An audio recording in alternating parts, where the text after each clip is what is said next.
We have chosen different examples. One example is Sinopec. Sinopec is a big player. Sinopec is huge. Sinopec has a lot of resources, and Sinopec is a good example of a company that in its overseas expansion strategy has focused on obtaining resources. And this mainly, of course, is raw materials. So Sinopec did not have to try to get foreign financing in foreign countries. That would have been completely out of question. Because Sinopec's role is very simple. It's a state-owned enterprise having to focus on obtaining resources. And those resources are of strategic importance for the country and for the government. China needs to have sufficient raw materials. China needs to have sufficient oil, which is necessary to keep the machine running. So Sinopec's role is, when it started off to get into foreign markets very early, is clearly focused on a strategy of obtaining and securing resources. Sinopec, we know what they're into. It's about different areas of resources. It's about gas, it's about oil. So basically things which are spread over certain regions in the world, and basically stuff that is meant to be in connection with a lot of very delicate topics when it comes to the business area and the environment you're working in. And also Sinopec has faced the same problems as other companies here. It's a very tough market. It brings you into areas where you face up to the question of environmental pollution. You face up to the problem of health for the environment and health for people. So the way you approach that part of making sure that you obtain and maintain those resources is quite complicated. So Sinopec, in comparison to other multinationals in this sector, so far has been doing quite well. We have heard and we've seen on the news over and over again that some oil rig explodes, that oil drilling in resource-rich countries in certain parts of the world destroys the environment,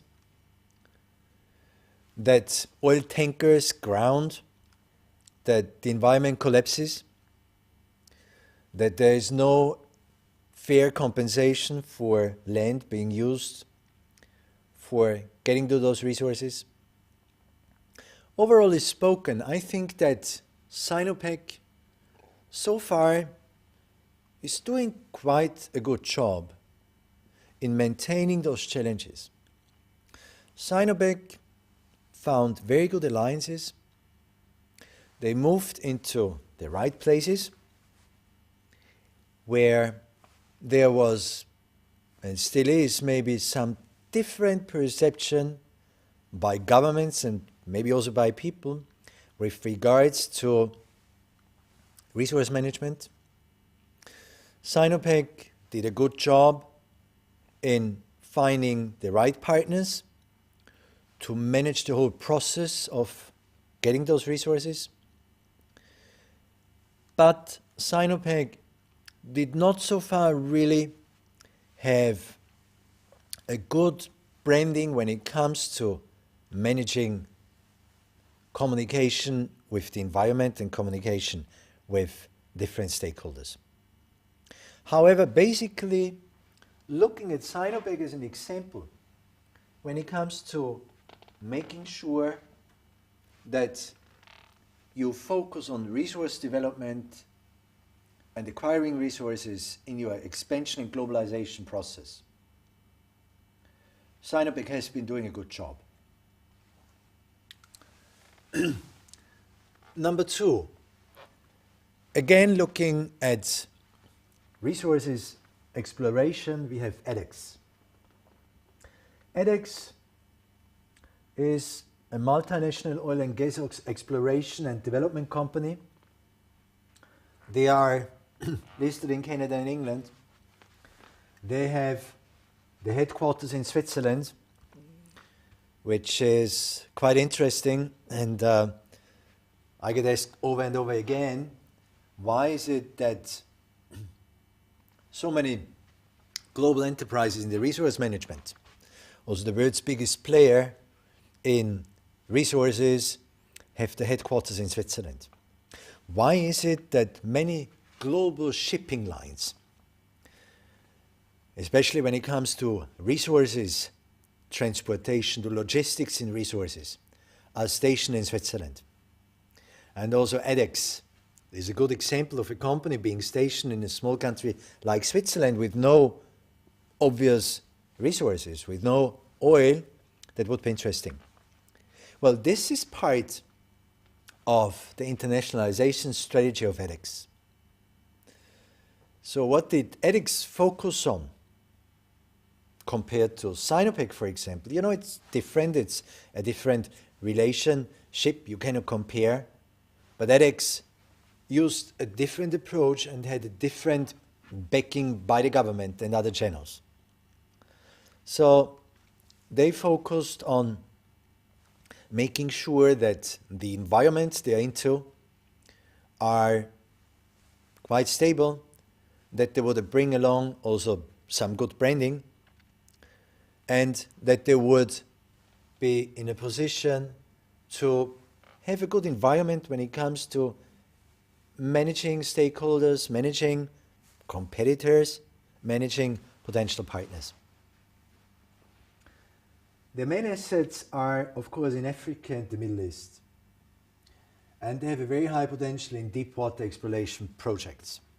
So it's offshore and especially deep water exploration. Now, when we look at those companies and we take a look how did, when getting internationalized, when getting further into the foreign market, how did they develop? How did they perform?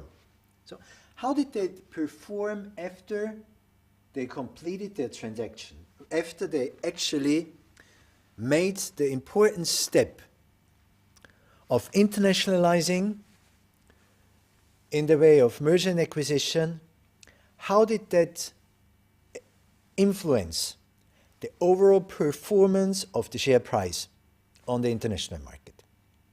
Because this is a very good indicator. You see, when you look at mergers and acquisitions, or you look at other types of transactions, and then you take a look and you analyze how, after that transition is completed, how does that affect the performance outside? Because this then is a mirror again of how the environment sees it, how the country sees it, how the economy sees it, how people sees it, what the really performance is. Now, looking here at the performance of shares after the transaction has been completed, then we see, as I said before, we see that basically a very good basis of trust has been established. So they did perform very well. There have not been any big problems so far. There have not been any main causes for being suspicious. There has not been any big incident destroying the nature and destroying the environment. At the same time, the way they merged and the way they managed their then global business activities has been quite successful. But why so? Here again we come back to what I've been talking about before. It very much depends on the type, on the structure of the company. It very much depends on your side and the sector you are in.